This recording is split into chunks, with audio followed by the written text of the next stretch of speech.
कोलकाता के high court of Calcutta ने ये जजमेंट दिया है। बहुत ही दुर्दांत और दुस्साहसी घटना। दुर्भाग्यवश पश्चिम बंगाल में तृणमूल कांग्रेस सरकार में एक ऐसी परिस्थिति बनती जा रही है कि अपराधियों का मनोबल इतना बढ़ गया है कि ऐसा लगता है कि पुलिस उनकी बंधक बन गई है। लगता है वहां की सरकार उनकी बंधक बन गई है। आप संदेश खाली का विषय देख चुके हैं। आरजी कर कॉलेज का विषय आप लोग अभी देखे कि किस प्रकार से वहां की सरकार ने किस निर्लज्जता के साथ उनका बचाव करने का प्रयास किया। और यह विषय जो आया है कि एक सिटिंग आईएएस ऑफिसर की पत्नी के साथ 14-15 जुलाई को बलपूर्वक बलात्कार किया जाता है और उसके बाद उसे दबाने का प्रयास किया जाता है पुलिस के द्वारा।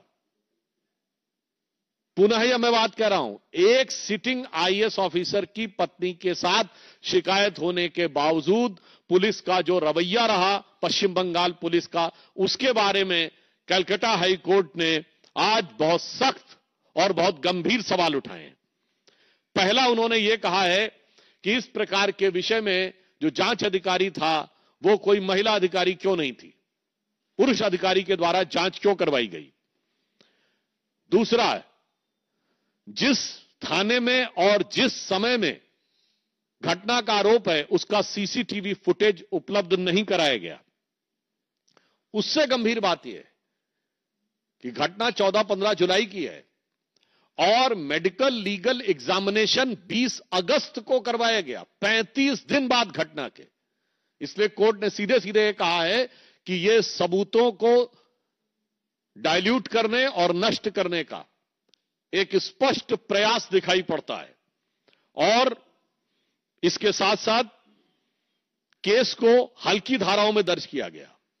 और इस विषय पे तल्ख टिप्पणी करते हुए कलकत्ता हाई कोर्ट ने यह कहा है कि उन पुलिस अधिकारियों पर कार्रवाई की जानी चाहिए और डिप्टी कमिश्नर स्तर की किसी महिला अधिकारी के द्वारा इस विषय की जांच कराई जानी चाहिए। यह दर्शाता है कि आज पश्चिम बंगाल महिलाओं के लिए कितना खतरनाक हो गया है। यह तो एक पक्ष है, सिर्फ अपराधियों का आतंक नहीं है।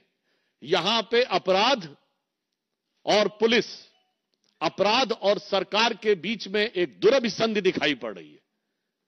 A very heinous nexus appears presumably between the government officials, the police and the criminals. इसलिए यह विषय इतना गंभीर है कि यदि सिटिंग आईएएस ऑफिसर की पत्नी के साथ ऐसा होने पे पश्चिम बंगाल की सरकार कर सकती है तो याद करिए जो बिहार का एक चंपा विश्वास कांड हुआ था, उसके बाद शायद यह भारत के इतिहास का सबसे दुर्दांत कांड है।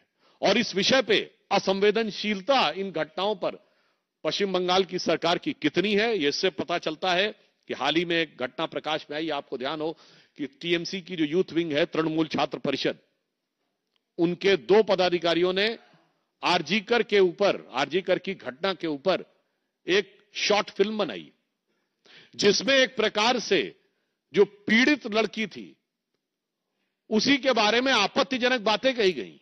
यानी एक प्रकार से पीड़ित को ही गलत ठहराने का प्रयास, या यूं कहें कि जो आरोपी थे उनको जस्टिफाइड करने का प्रयास किया गया और उसको सोशल मीडिया पे अपलोड भी किया गया। ये ठीक है कि बाद में पुरजोर विरोध के चलते हुए उन्हें हटाना पड़ा।